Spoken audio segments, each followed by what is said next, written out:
All right, great. So welcome everyone to our April Invest Southwest Englewood Roundtable.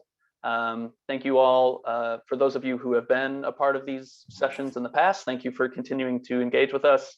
And for anybody that is new out there today, thanks for joining, and feel free to reach out directly to me. I will go ahead and put my email in the chat in a moment. Reach out to me if you've been forwarded this invite and want to be added to the kind of official distribution list. I'm happy to do so. So today we have a pretty focused agenda. We have Zeb McLaurin and others from the Englewood Connect team.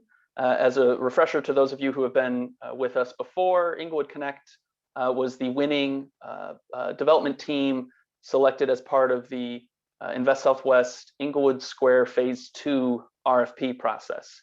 I think we've talked about the Englewood Connect proposal a few times in the past. We've seen, I think as far back as December is when we probably introduced that proposal to you all, shortly after receiving it in November. And then we had additional community presentations of all of the respondent teams in January. And then another review in February before the selection of the Englewood Connect team was made in March. And Zeb and the team were able to join us in March as well, just to kind of reintroduce themselves, to say hello after being selected. We have them back here today with a little bit more detail, not only about the proposal itself, but more specifically about the engagement plan. We know that that is something we've heard very loud and clear from this group and from others. And it's something that we have, held ourselves to, that the RFP itself was one step in the process towards the redevelopment of Englewood Square Phase 2. Now that we have a selected team, the real work starts. And so that's where additional engagement with you all, with others in the community, with the aldermen, and other stakeholders, where that begins. And so I'll go ahead and I'll see if I don't know if Jim Harbin, our deputy commissioner, has any other opening remarks. Otherwise, we can turn it over to Zeb and the team to share some information with us.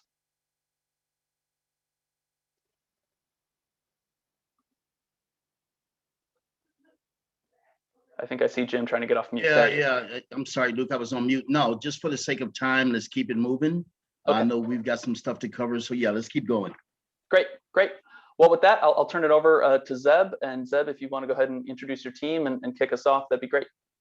Sure, thank you. If we release files to the, screen share, TRI, or David, is someone on our side handling the controls? Yep, I'm sorting it out. So cool. So as we're uploading that, again, hello everyone. Thank you for this opportunity to again re-engage with the Roundtable group. I'm Zeb McLaurin Development Partners. With us from our design team are Tiara Hughes and David Scully from SOM, as well as Taylor Staten from TNS Design Studio.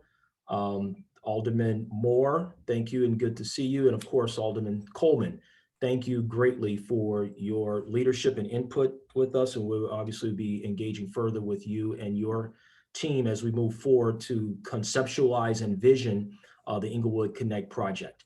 So with that, I'll turn it over to David and or Tiara to take us through this brief presentation.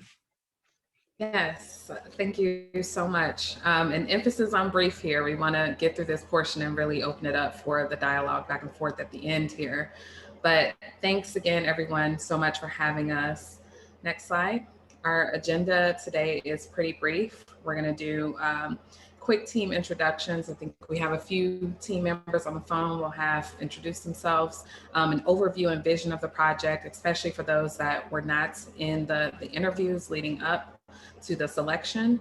The project phasing, we've gotten a little bit further on that to share with you guys, the project timeline and a quick overview of the engagement. And of course, any feedback that you have for us and a Q&A here at the end. Next. I'm sure you guys may have remembered, but if not, we've brought together a pretty robust team from around the city, lots of MBE and WBE representation here, again, to tailor it to the Englewood community. And we look forward to getting started and working with you guys. And we'll have on this next slide here, us that's on the call, quickly introduce ourselves and our role on the project. I'll start. I am Tiara Hughes with SOM. I'll be serving as your project manager and day-to-day contact in addition to Zeb. Everybody, some of you know me. My name is David Scully, Senior Urban Designer and Associate Director in the Urban Design Studio here at SOM in Chicago. And I'll pass it to, and I think we have a couple of folks from BOA as well as Taylor. So I'll pass it to Taylor to start, and then we'll go to BOA. Hi, everyone. I'm Taylor Staten. I'm Design Principal at TNS Studio. How you doing, team? Rufus Paulfus, Senior Project Manager, BOA Construction. Is there anyone else from BOA? I saw Lee on the call as well. I'm not sure if he's muted or not, but Lee. Yes. Okay, there he is. Excuse me. I was on mute there. Lee Fantroy, Project Executive with BOA Construction. Awesome. So again, we've brought together this pretty robust team that we're all just extremely excited and honored to be able to work with the community. We've made sure that the representation is here, obviously. And so we'll transition now into the project overview and design with David. Thanks, Tiara. I do want to flag one more person, Ian, who's also on the SOM team. So feel free to just quickly say hi, Ian. Ian Kaminsky-Coughlin. I'm an architect and project manager at SOM too. Thanks, Ian. So I think we can go really quickly through the project overview. I mean, I think many of you have seen this, but really our idea around, sort of Englewood Connect was really, sort of connecting to a lot of the energy and activity and work that's been going on in the community already, and creating a place that can really capture as well as, sort of really exude those qualities. And sort of that being the overall concept, we're really looking forward to the engagement process to continue to refine those initial, sort of ideas and concept. Sort of some of the programmatic, sort of ideas and things that we came up with focused around entrepreneurship and business, as well as, sort of food-based businesses. So this idea of reactivating the, sort of existing building, with a culinary center, event space, hoop houses, public space, and, sort of the Englewood living room and the shed concept, which I'll go into a little bit further on this slide, which kind of illustrates some of the intent. The culinary center and reactivating the firehouse, which you'll see in a second, is really one of the first things that we're excited to jump into. In association with that, hoop houses and the opportunity to grow on site and to kind of create an educational, sort of loop. The Englewood living room, really a space for community to live year round. And then business in a business incubator space for, kind of local entrepreneurs to grow and emerge on the site. And then, kind of the last bit, the shed, which would be this sort of flexible market space, and as mentioned, we're really going to be starting with the firehouse. It's a major asset, and we've been working with the city to kind of make sure we can get access, and I think that's happening kind of soon, to actually get into the building and start to do the architectural evaluation necessary to understand what the need is to refresh and revitalize and reprogram the building. And at the same time, we have, we created some images around, kind of what some of the other spaces could be. And while we're, focusing on starting on that, sort of reactivating that existing building, that the plan is that, kind of at, stages, and as the market builds on itself, that there's these other opportunities that will be, kind of phasing in over time. And, sort of as that sort of grows, that really comes together to create, kind of really, kind of what could be a really amazing space and allow for the future development on, kind of the site to the north, as well as the site C to happen in a future in association and to build off of the work that we envision here. So really quickly, kind of the plan for phasing, that now that we've had a little bit of time to start to dig into this, sort of follows. So there's really a phase one, which is focused around reactivating that, firehouse building, the associated, sort of parking and service and access that's needed to really make that work. And then the public space on 1C and really creating this sort of series of site improvements that can really become a place from day one. What we're calling phase two is really sort of the portion to the south. And this is, sort of somewhat, sort of flexible and based off of market. But we wanted to have sort of a clear division of like, where do we start? Where do we head to the next, which would be, sort of the business incubator, hoop houses, as well as the performance or the Englewood living room space. And then phase three would be kind of the rest of the site, reactivating that with what we were looking at conceptually as this market space and the shed space. I'll hand it to Tiara to talk a little bit about project timeline. Thanks, David. And so here, we've put our heads together on this to really figure out, what a realistic timeline is for the project. And I think the key takeaway for this slide is the engagement piece. And we want to make sure that we are thoroughly connected with the community along the way. These kind of tidbits of the beginning of engagement that you see are some of the meetings that have already taken place. And of course, these roundtables that we intend to keep up as well.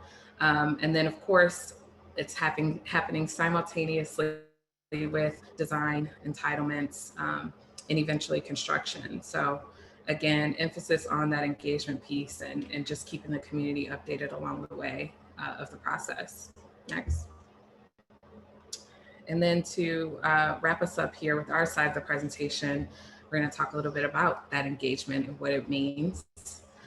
For us, it's making sure we are connecting with all of the aldermen that touch this ward, and particularly the site, and have some connection to the sites and are interested.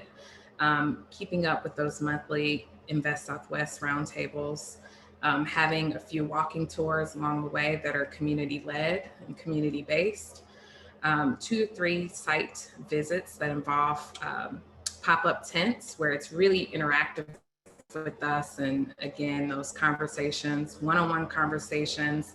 Not everyone has access to Zoom in the Zoom box, so we do want to make sure we're having that in-person, face-to-face, touch base with the community. And then of course, having it be interactive as well. So chalkboards and note-taking, sticky notes, like figuring out ways to have the community physically give inputs as well in person. And then of course, jobs and the economy is something that's really important and is a driver of this project as well. So understanding when there are ways and where there are to enable us to bring in the hiring of tenants and for construction once that kicks off later this year. Next. One last thing, I think before we leave this slide, that the community events piece, I think, is also really important, because I think we want to also meet people where they are. So the events that are already happening, we want to really learn those from you guys and understand where we can actually, sort of also use those as opportunities for engagement.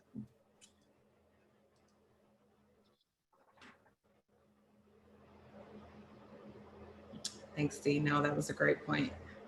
Yes, and us attending and coming to the community for your events that you have in place is going to be crucially important.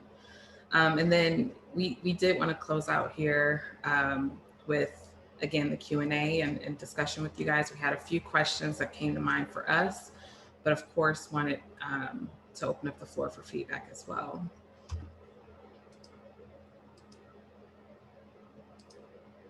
And I guess we can stop sharing. I have the questions. It would be nice to actually see people's faces when they're when they're answering. So that first question we had was, how do we target local businesses to participate in the project? If anyone had any ideas Hi, on that for us. hi, can you hear me? This is Derek Warren. We can Yes, hear you, Derek, Derek. thank you. Perfect. Hi, Derek Warren, Great Englewood CDC. Good evening, everyone. Hope all is well. I think, and I guess my answer ties into a question that I had just in regards to the community engagement. I think one of the ways of how we get just a better understanding of the businesses, number one, within the community and how to engage them is to actually sit down with the community stakeholders who are actually already doing the work. And so I did not see that bullet point listed. And so I think there's so many wonderful organizations already on this call that it would be so pertinent for the McLaurin team to actually just sit, meet, and just to learn exactly what they're doing. Great Englewood CDC, we work with small business development, workforce development, real estate development.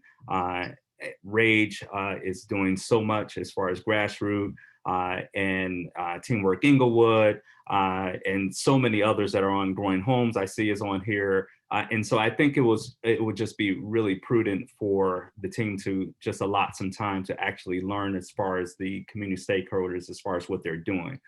In regards to just the question more specifically, there are so many wonderful small businesses within the Englewood area that naturally, you know, it will just take time to build those relationships and just to learn.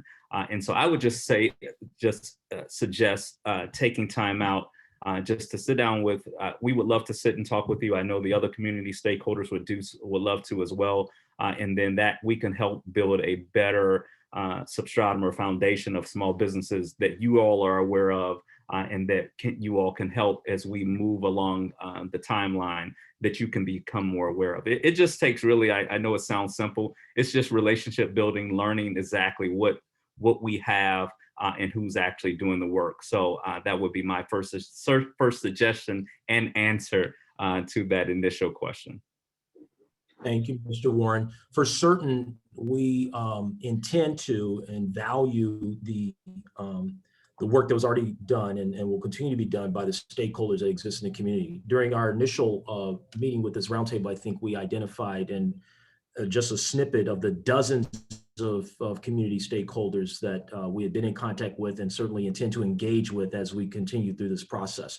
And given the sheer volume of groups, we have been working with Rage to help act as, for lack of a better term, a clearinghouse for us to facilitate that engagement with each and every group. And we certainly will embark on that in a very robust and aggressive fashion over the next 30 to 60 days as we develop the program and simultaneously gain that feedback from organizations. Then we can simultaneously redisseminate it based upon findings that we're getting live. We just actually acquired the englewoodconnect.com website, and we will bring that portal online to be an interactive mechanism for all community members as well. In addition to looking to you guys for additional feedback to how we can perform that grassroots level of engagement that you originally described, getting to know the stakeholders, getting to know community residents, and getting to know those businesses at the minute level that we can help facilitate and grow with alongside this project. No, that would be great, Zeb. Look forward to sitting the meeting with you. And just as far as the CDC, we're Illinois Small Business Development Center. And so we work with clients, a myriad of clients to date. Just for 2021, we've touched in some capacity over 400 small business owners. And so we work with small businesses, not solely in Englewood. So we have a wider scope as well, but Englewood and across the state of Illinois. So would love to sit with you and your team. I know that we will. And so we will look forward to just sitting and fleshing it out and working with you on this project and helping answer any questions that you and your team may have surrounding small businesses, workforce development, as well as real estate development. But I'm glad that you've already contacted Rage and others regarding community stakeholders. That's a great place to start. Perfect, thank you. And if I'm sorry, Tiara, go ahead. Oh, no. I was just going to say absolutely, Derek. And our apologies for not including that on the slide. I think we ran out of space, but we definitely are interested in connecting with the stakeholders, starting with you guys. You are the bones and sort of the voice of Englewood. And so in addition to that, we are interested in connecting with your everyday residents as well. Those that may not have the capacity to be, in the stakeholder positions that are so great, and we look forward to connecting with as well. So, we threw out some ideas of setting up the tent on site and, kind of having these chalkboards and this interactive sort of component. But we did want to ask you guys, is there any ideas that you have of what can draw, regular residents to be involved into the site on a regular basis?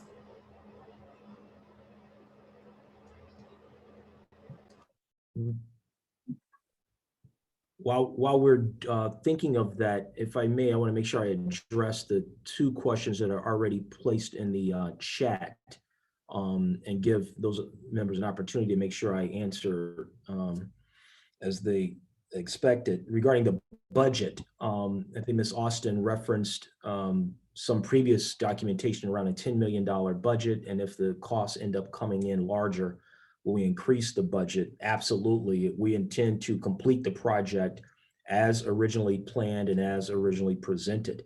I think there may be, and I want to make sure everyone is up to speed. The budget is dissected down into, based upon the phases that we presented earlier. And we have not yet budgeted or come up with a macro budget for phases 3 and subsequently. And we really don't know definitively and put our arms around the budget until we do a true assessment of the firehouse. And as TR and the team mentioned, we are just gaining access this week or next week. And once our team gets in and does a true environmental assessment and we understand the condition of the building, we can then refine our budgetary numbers regarding the firehouse for sure, and then get an understanding of the environmental condition of the site, which will certainly impact the new construction build opportunities in the subsequent phases. So our original plan was for phase 1, which includes the firehouse and the subsequent supporting improvements, as well as a living room of an approximately $10 million budget. And then the subsequent phases would be additional to that as we develop scope. And regarding the WIC Center, we've been in contact with WIC. And they do not own the building. It is owned by a private party. They are a lessee. And certainly we'd be open to having discussions with that party if they are so inclined. History has shown us with that particular owner, they are not typical sellers of assets like this in the community, but we're certainly open to having that engagement with them. And then there was I'm sorry, Ms. Austin. Oh, sorry, Zeb. I was just going to chime in to piggyback on the budget comment, because I'm sure this is a question that folks have immediately afterwards. How does that impact the city incentive and kind of budget support? And the answer to that is, again, to be determined. We know that the city support will be some subset of that total budget. And so once additional information is discovered of what the total budget is, what the eligible costs might be for a TIF ask, we'll have more information on that. So more to come. It's on our radar, but we don't have those set numbers yet. All right. Ms. Austin, I hope that answered your question.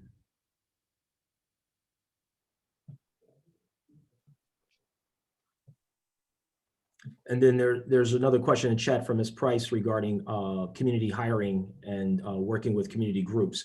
We have not yet determined the full scope of the project and budget, and therefore don't have a real assessment of hiring needs, but certainly we will be looking to the community to fill any and all job opportunities that are available.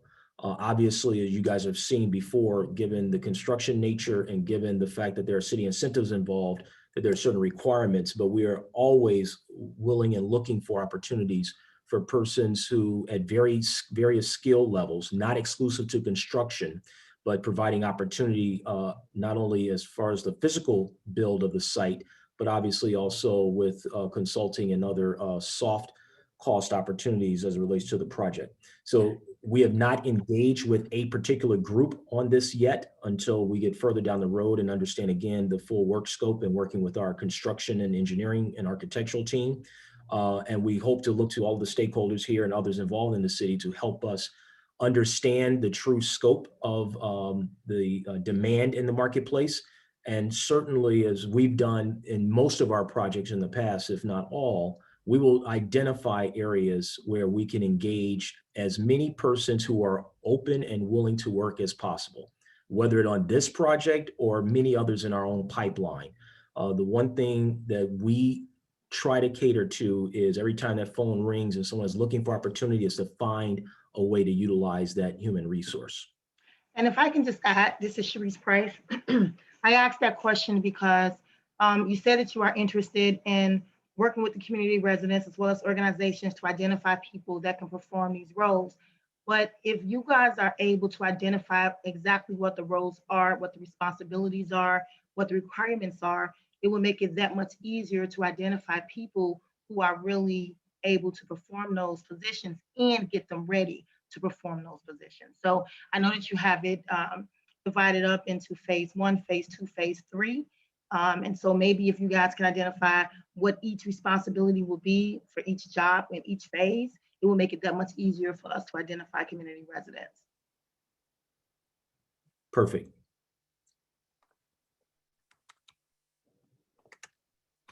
Zeb, I see another question, a couple questions in the chat, but before we get to those, there was one that was sent to me. Can you just chime in a little bit about the hoop houses and engagement on urban agriculture on the site? I know we've got Growing Home here on the call. I don't think I see Anton Seals, but we often have Grow Greater Englewood on the call as well. I know that there's a strong culture of urban agriculture in Englewood. So curious if you have thoughts about how those facilities are managed or how those discussions can happen here in the future. Sure. And that concept is truly conceptual right now, and it is truly a nod and response to what we have seen as demand already in the marketplace. I'm sure everyone is aware of the previous proposal that involved square roots, and you mentioned Growing Home. And then from our experience in the marketplace, especially dealing with persons not exclusive to the culinary arts, but aromatherapy and other programs and career paths that utilize kitchen and commercial kitchen equipment, having an on-site facility where there could be special craft grow of goods and products would just be an added amenity and a welcomed amenity to the business incubator and other proprietors that might utilize the center. Theoretically, and certainly we know from experience with other chefs, especially more in the downtown and central business district, looking for partners to perform micro grow opportunities in specialty greens and other herbs and spices. And if there's a way to develop an incubator type business for those in and around the community that might take a hold and really grasp onto that demand that exists in the marketplace, we're certainly willing to open up our network and resources to potentially pair them with these end users where they could not only grow here at Englewood Connect, but expand their business across the city. So it's truly being envisioned as an incubator, if not an R&D facility. And certainly we have not advanced the ball far enough down the road yet where there's anything definitive. So if there are existing partners and stakeholders involved in and around Englewood, we'd love to talk to you about that and develop a program around it. Absolutely, we're here. So just however you guys want to reach out to us, whether to me, Janelle St. John at Growing Home, or Anton, let us know and we'll be more than happy to convene to have that conversation. My email is in the chat and just contact me directly. Thank you.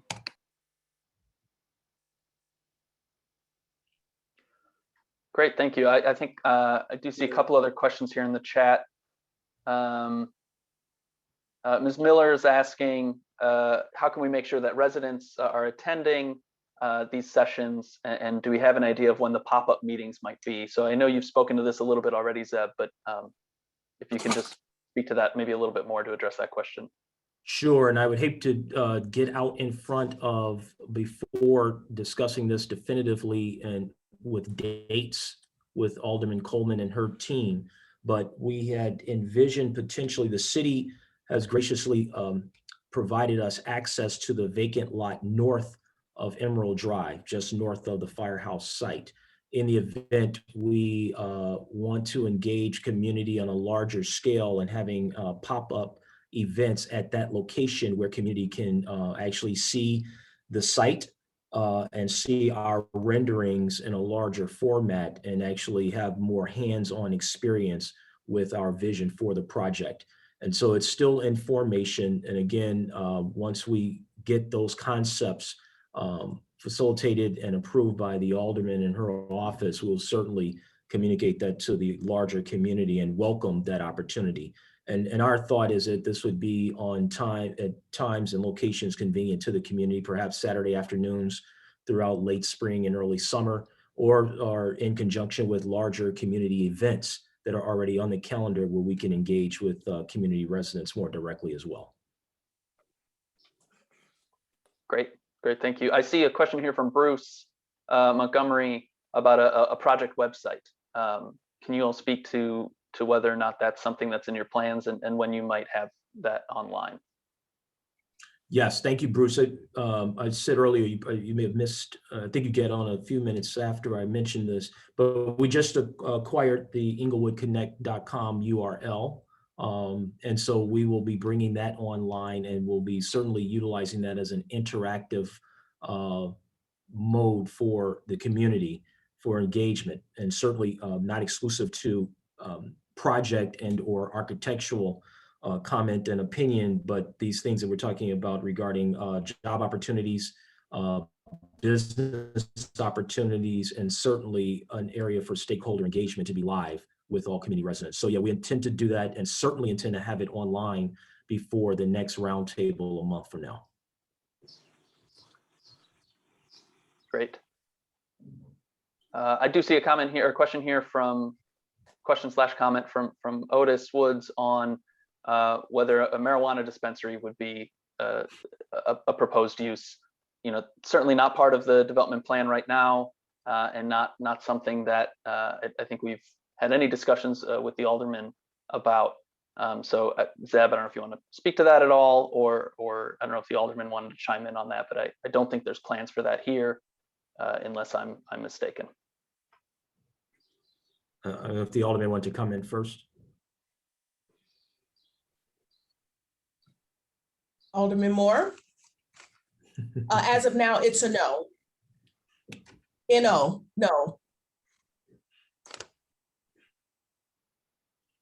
Understood. Great. Just scrolling here through the other questions and comments. I'm sorry, Luke, before you go on, oh yeah, and certainly we have not even mentioned that as an opportunity. However, I have received more invites lately about cannabis CBD infused dinner parties. And since this is intended to be a food and incubator, I don't know. I don't know if that might qualify, but fair enough.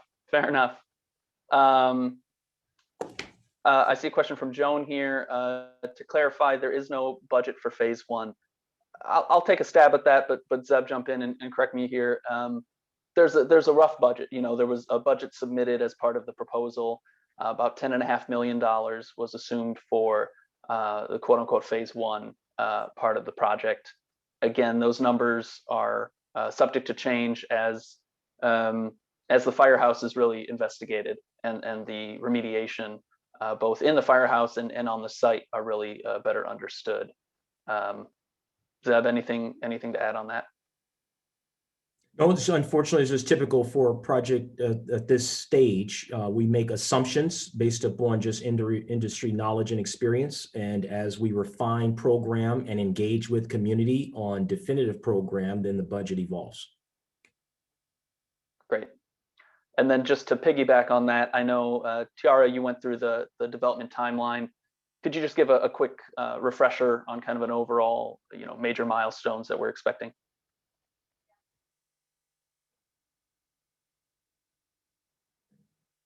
Yes, I mentioned before that there's several timelines that are happening simultaneously, including approvals with the city, landmarks for the firehouse. All of that will be happening simultaneously. As far as benchmarks for engagement, I know that Zeb is currently communicating with Rage and the aldermen to figure out a schedule that will be posted to the website. And of course, to any of the medias that the stakeholders want to circulate that schedule to. So we definitely want to make sure it's reaching as many people as possible. Construction is looking to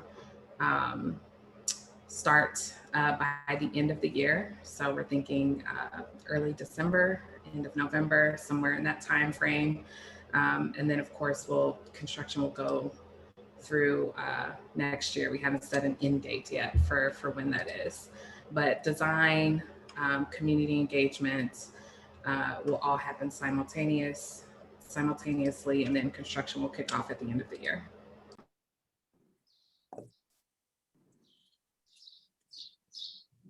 Great, thank you. See a question here. Will there be developer community working groups to flesh out programming concepts and business models to advance economic inclusion and wealth creation opportunities for community residents and stakeholders?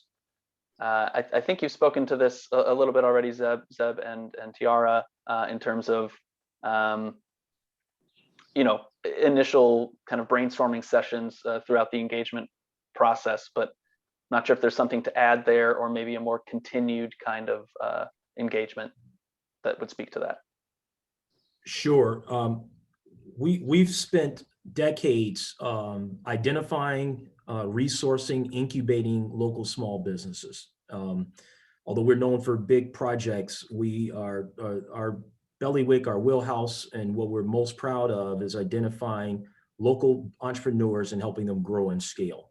And so any organizations, any resources that any of the stakeholders involved in Englewood can provide, assist, help us identify those types of businesses, we're more than willing to roll up our sleeves alongside you and help them grow in whatever manner that takes shape or form, whether it's in a one-on-one session with you and or small groups, or in larger informational sessions to identify and disclose areas where they could be impactful here in Englewood Connect. So we're open book on that, and more than willing to again work hand in hand with you to make that happen. That's the future of all of our businesses. Great. Well, I don't see any other questions in the chat unless I've missed something, but we just want to make sure we have this time for folks. It sounds like there's, obviously going to be additional conversations offline from this roundtable, small group sessions, one-on-one conversations with the stakeholders on this call and with others who maybe aren't active members of the roundtable.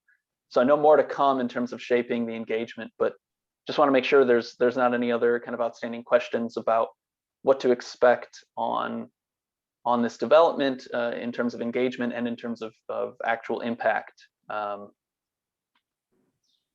Okay, I see a question here. Are there any local neighborhood hiring goals for this project? I'll jump in there to say, of course, from the city's perspective, yes. And in fact, we have requirements specifically when it comes to construction. There are required local hiring minimums, which were stipulated in the RFP. And I'll turn it over, Zeb. I know you've mentioned that is definitely part of your mission in terms of how you see this project lining up, but happy to hear anything else on that.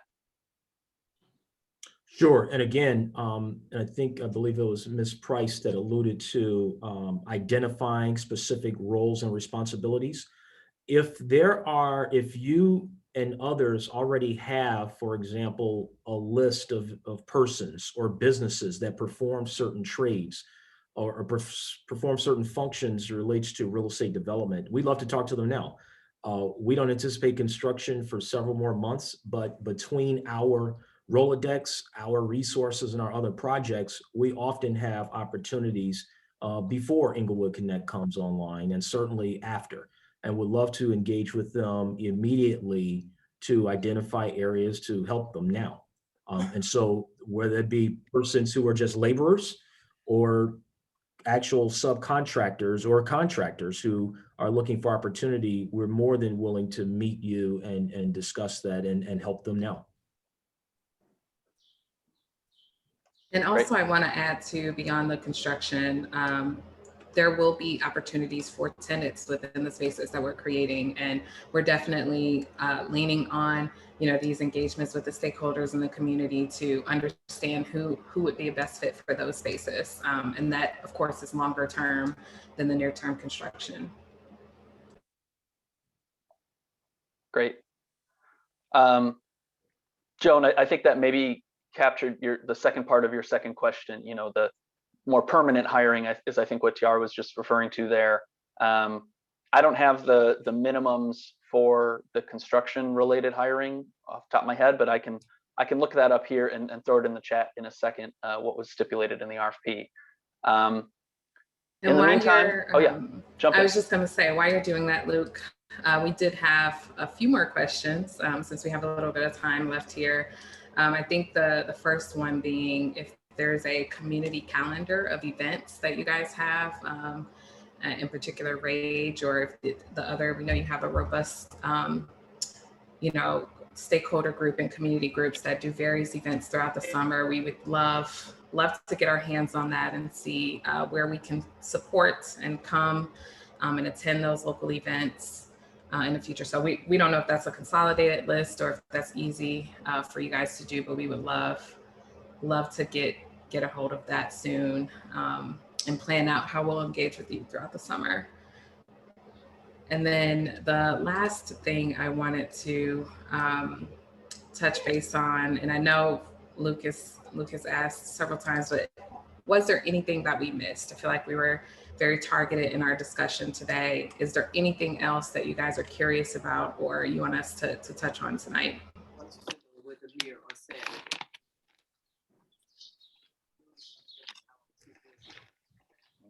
The only thing I was going to say, Tia, I mean, I could talk to you offline, but I think as you guys have your list of like stakeholders, most of them are either online sharing their events. There's not a massive calendar. It's been tons of conversations to try to do that.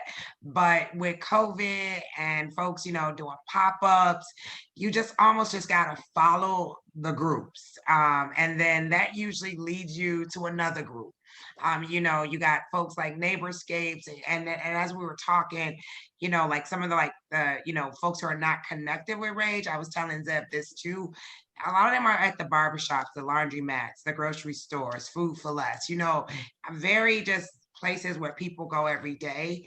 And so I just think in addition to the website, just having some basic, info, printed just to flood the community is always very helpful, because then you can get in the gas stations, the barbershops, the laundromats. And so if you have something coming up, or if you just want people to interact with you, that might be just another way. And even a lot of folks are using the big billboard that's on 63rd Street, talking to, I think Jennifer Atkins does that billboard, or, putting something there and maybe having a text system too. That's very easy where people, text around, learn more about Englewood Connect, so I mean, it is some really large events coming up that you can definitely integrate in, but sometimes they're just, small little block parties or, small little things that are happening that are not sometimes in these kind of conversations. Great.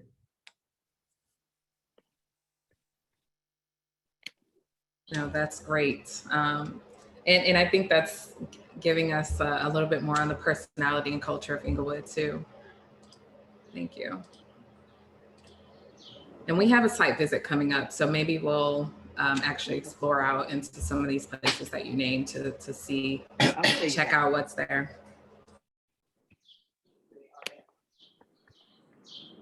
Great. Well, I know we've only got about 10 minutes left. So thank you everybody for your questions and your comments. If there's anything that comes to mind, go ahead and throw it in the chat. I will just add, I know we've spent a lot of time talking about the Englewood Square Phase 2 development over the past 6 months, if not more.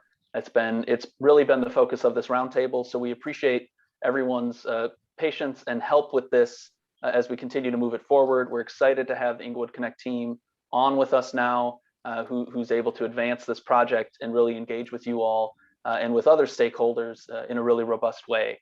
Having said that, we know there's other topics to discuss. So last time we got some great input from you all on future agenda items, and just an announcement, you all should have received the invite for next month's roundtable.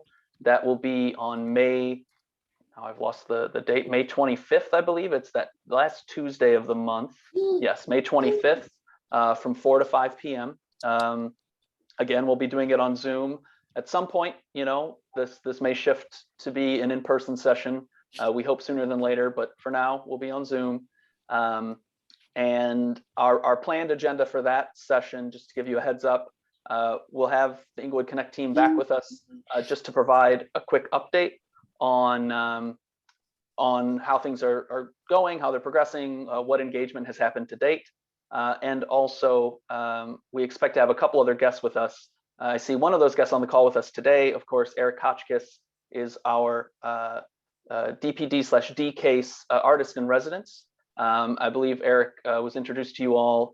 Those of you who didn't already know him, of course, Eric was introduced to you all a few sessions ago. Eric will be back in May to share the status of his engagement and where he is in his program and his vision and how he sees engaging with you all and really bringing art in the broadest sense to the forefront in Englewood and strengthening what is already there as a strong culture. And so Eric will be doing that in May. We also believe we'll be joined by CDOT, who might have some updates as it relates to streetscape improvements. That may be May, that may be June, depending on timing, but just to give you a heads up for what's to come in the coming months. So with that, I'll leave it open if there's any other questions, or if Alderman Coleman or Alderman Moore had anything closing to say. Otherwise, thank you all again for your time. Alderman, was there anything you wanted to chime in on? No further comment from me. I think that the McLaurin team has given us a great update, and I look forward to the future community partnerships and engagements with all of the prospective organizations on this call. Great, thank you. And the only thing I'll add is that Alderman, get out to your organizations. You've probably seen the flyers. Alderman Stephanie Coleman and I are hosting a vaccination clinic with Walgreens this Saturday at Freedom Temple Church on 74th Street between Loomis and Ashland. I don't have the time, but you can check our websites, our Facebook posts, or call our offices, and we can get you the information. I think it's at 9 in the morning. From noon to 4. I'm sorry? From noon to 4 on Saturday and Sunday, May 1st and May 2nd. Thank you. Told y'all she was smarter than me. So absolutely. And so please come out and let your young people know, let your residents know, and it's come on out and get that shot. Great, thank you so much.